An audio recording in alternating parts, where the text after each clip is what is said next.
আমেরিকার সাথে বাণিজ্য চুক্তিটা হয় তখন জাতীয় নাগরিক পার্টিতে এখন যারা আছে, আমি তো সরকার থেকে সর্বশেষ পদত্যাগ করে এসেছি, তখন আমি জাতীয় নাগরিক পার্টির মেম্বার ছিলাম, মানে মুখপাত্র ছিলাম। 9 ফেব্রুয়ারি নির্বাচনের 3 দিন আগে চুক্তিটা হয়েছিল।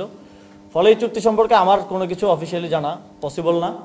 এবং দ্বিতীয়ত, জাতীয় নাগরিক পার্টিকে অনেকেই বলেন যে সকল পার্টিকে জানানো হয়েছে, সকল পার্টি জানে। জাতীয় নাগরিক পার্টিকে আমি আমার আহ্বায়কের থেকে কনফার্ম হয়েছি, সবার সাথে কথা বলেছি, এই চুক্তি হওয়ার বিষয়ে কেউ জাতীয় নাগরিক পার্টির কনসার্ন নেয় নাই। এটা আমি ক্লিয়ারলি আজকে আমাদের পার্টির পজিশন জানাচ্ছি।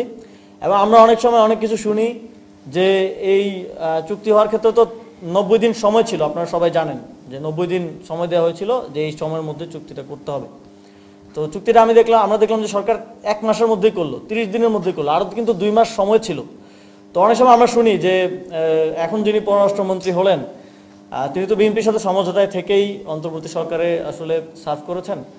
তো তিনি বিএনপির সাথে সমঝোতা করে এই চুক্তি করার দায়টা অন্তর্বর্তীকালীন সরকারের উপরে দেওয়ার জন্য তড়িঘড়ি করে নির্বাচনের 3 দিন আগে চুক্তিটা করলেন কিনা, এই প্রশ্নটা কিন্তু জনমনে এবং যারা নীতি নির্ধারক বিভিন্নভাবে উপদেষ্টা ছিলেন, পররাষ্ট্র উপদেষ্টা সাবেক পররাষ্ট্র উপদেষ্টা একটা বক্তব্য দিয়েছেন।